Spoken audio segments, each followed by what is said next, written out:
Bonjour et bienvenue dans le MAG sur Sensation. Revivre le Moyen-Âge de façon ludique et immersive, c'est ce que proposent les Regrattiers d'Histoire, une association de reconstitution historique, membre de la Fédération française des fêtes et spectacles historiques, et Philippe Lausson, également connu sous le nom de Messire Taille-Jarret, président des Regrattiers d'Histoire, est notre invité aujourd'hui. Bonjour Messire. Bonjour. Avec votre association, vous endossez des costumes d'époque pour des reconstitutions de scènes médiévales. Si on caricature, vous jouez les chevaliers, c'est un rêve de petit garçon, voire de grands garçons aussi. Oui, c'est un rêve, c'est une passion en fait que l'on vit pendant l'espace d'un week-end sur différentes prestations, dans des décors parfois un peu magiques, de châteaux forts, Alors quand on est petit, c'est naturel finalement de jouer au chevalier, mais quand on grandit, comment est-ce que ça vous est venu de vous engager dans une association de la sorte pour vivre et faire des reconstitutions historiques ? La première chose, c'était la passion de l'histoire. J'aime beaucoup l'histoire depuis l'Antiquité jusqu'à la Renaissance, on va dire. Mais bon, mais ma période privilégiée, ça reste quand même le Moyen-Âge, avec sa magie. C'est quand même une période très riche en événements, très riche dans l'art, très riche. Il y a une richesse fabuleuse dans le Moyen-Âge qu'aujourd'hui on a peut-être tendance un peu à oublier ou à avoir perdu de vue. Donc une passion historique que maintenant à laquelle vous donnez vie. À laquelle on donne vie et que l'on vit pendant l'espace d'un week-end. C'est-à-dire que pendant un week-end, on va vivre sans montre, un peu en dehors du temps, sans électricité, à la chandelle. Oui, vous nous faites voyager dans le temps et ça commence déjà par les termes d'une certaine manière. Les Regrattiers d'Histoire, qu'est-ce que ça veut dire déjà ? Alors les Regrattiers, c'est une corporation, on va dire, d'artisans. À l'époque, le regrat, c'était ce qui restait, les restes des tables des riches, qui étaient récupérés et reconditionnés pour être vendus aux plus humbles. Et vous en parlez de ce qui reste de l'histoire ? Alors nous piochons dans l'histoire, on récupère l'histoire et nous le resservons au public aujourd'hui. En fait, c'est un peu la même philosophie, on va dire. Vous êtes combien à animer cette association, les Regrattiers d'Histoire ? On peut être jusqu'à une trentaine de personnes. Et quand on parle de reconstitution, pour le coup, vous faites quelque chose de très complet. Vous montez des espaces de vie, des espaces, des ateliers. Effectivement, il y a des ateliers. Alors c'est divisé en quelques grands thèmes. Hein. Donc bien sûr il y a la guerre, bien sûr qui attire beaucoup. C'est emblématique du Moyen Âge peut-être. Exactement, mais il y a également la vie au Moyen Âge. Hein. Comment on s'habillait.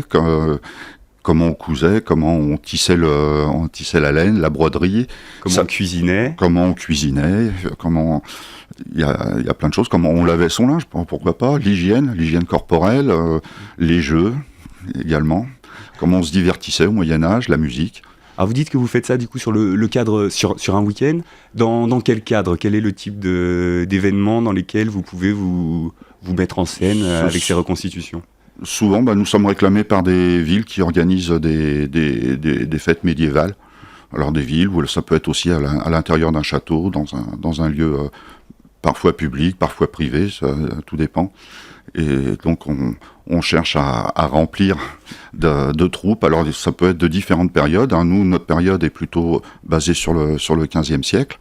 Mais d'autres troupes peuvent présenter du 12e, du 14e, enfin, il y a un peu de... Qu'est-ce qu'elles vous demandent, ces villes ? Est-ce qu'elles sont intéressées par l'aspect spectacle, par l'aspect éducatif, qui peut aussi être transmis dans vos représentations ? Un peu par le tout, en fait. Bon, alors, bien sûr, la guerre, ça, c'est quelque chose qu'on nous réclame beaucoup. Hein. Faire des démonstrations de combat, de tir, que ce soit à la poudre. C'est comment vos représentations, du coup ? Qu'est-ce que vous faites autour de la guerre ? Autour de la guerre, alors nous avons déjà des pas d'armes, donc nous combattons, nous présentons l'escrime médiéval, d'après les textes qu'on a pu recueillir de maîtres d'armes du XVe siècle, donc l'escrime civile, l'escrime guerrière, parce qu'il y avait beaucoup de duels également à l'époque, hein, donc dès qu'il y avait un différend, on le réglait souvent par les armes. Ça peut être également donc par le tonnerre. On fait parler la poudre régulièrement. Ça peut être les arbalètes, les arcs. Donc vous avez tout un arsenal. Des déambulations également. Oui, on a un petit arsenal qui permet de faire parler de nous faire entendre en tout cas. Comment vous vous fournissez, par exemple, en armes, mais aussi en vêtements? D'où vient tout votre équipement qui vous sert Alors, nos vêtements, nous les faisons nous-mêmes. Ouais. Parce qu'aujourd'hui, nous sommes à la mode du XVe siècle. On la trouve assez difficilement dans le prêt-à-porter. Et le prêt-à-porter, il en existe malgré tout. Il existe quelques marques qui font on va dire qui s'approche du médiéval, mais enfin qui n'est pas du tout historique. Nous sommes très attachés à l'historicité de ce que nous présentons. Donc nous faisons nos vêtements nous-mêmes. À partir de vos tissus À partir de tissus et à partir d'imagerie, des enluminures qu'on peut retrouver, etc. Et les armes? Alors les armes, nous avons quelques forgerons qui en France peuvent battre des armures. Mais beaucoup viennent de l'Est, des pays de l'Est. Donc il existe des marchés du médiéval, 2 fois par an, notamment à Compiègne. Il y a un grand marché. On paye en euros quand même? On paye en euros, oui, on peut payer en euros. Alors on a parlé de l'intérêt de vos commanditaires, mais le public, qu'est-ce qui suscite le plus d'intérêt quand vous êtes sur des événements? Le public, qu'est-ce qui attise le plus la curiosité? Un peu tout, parce que comme nous présentons énormément de choses, donc ça peut être, ils vont s'attarder sur les jeux, par exemple, apprendre quels sont les jeux qui étaient joués à l'époque, et même y participer, jouer eux-mêmes. Ça peut être aller voir Marcus le dégraisseur qui va expliquer comment il procède pour enlever les taches du linge.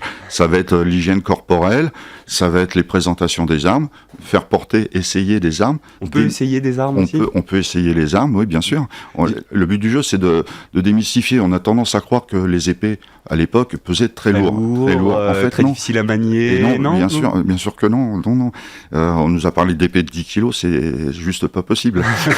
Alors, elle fait combien votre épée? Mon épée, elle fait moins de 2 kilos.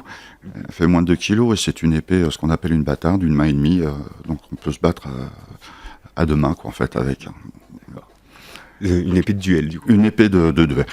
L'autre élément qui doit attirer pas mal la curiosité, j'imagine, c'est la cuisine. Vous faites des démonstrations la cuisine, on cuisine devant le public. Ouais. Quel type de plat vous préparez?